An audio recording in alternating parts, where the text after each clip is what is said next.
Ustedes saben quién es ella.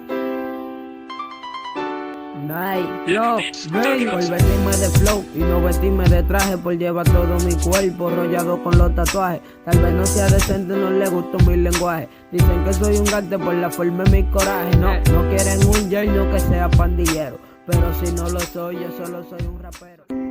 ¿Qué hago? Usted no se conformó con la primera y tuvo que hacer la segunda. Eso es así. Oiga, mi suegro, yo no voy a hablar mucho con usted. ¿Me la llevo o me la llevo? Night.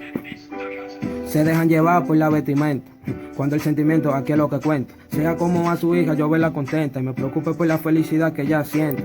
Tal vez no tenga dinero para darle, prometo yo hacerla feliz, voy a demostrarle. Mi corazón solo a ella voy a entregarle, y si al infierno el que por ella al infierno yo voy a bajarle. A pesar de los permisos que nunca le han dado, ella siempre se ha mantenido a mi lado. Si le soy sincero y en la verdad, esa niña es lo mejor que me ha pasado. Muchos han dicho que me han visto tirado en el piso. Yo soy un rapero humilde que no brega bicho. Son las últimas palabras y le voy a ser preciso. Cuando anda con su hija, con permiso sin permiso.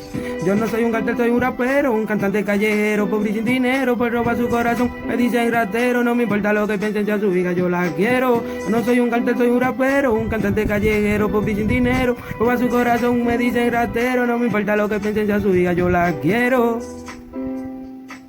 Y la guaya me ha pedido llamada. Y si se la tumba voy allá y la busco, para que entienda. Yeah.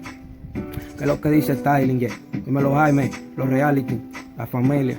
Y yo, Night Loden Baby.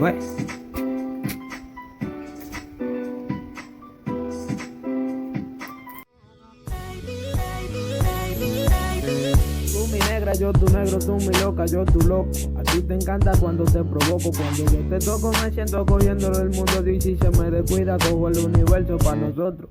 Bueno, que me perdone papá si blasfemo, pero cada vez que me dé un beso quiero devolvértelo para atrás. Y tú que no te lo tomas jamás, en la forma en que me controla tiene...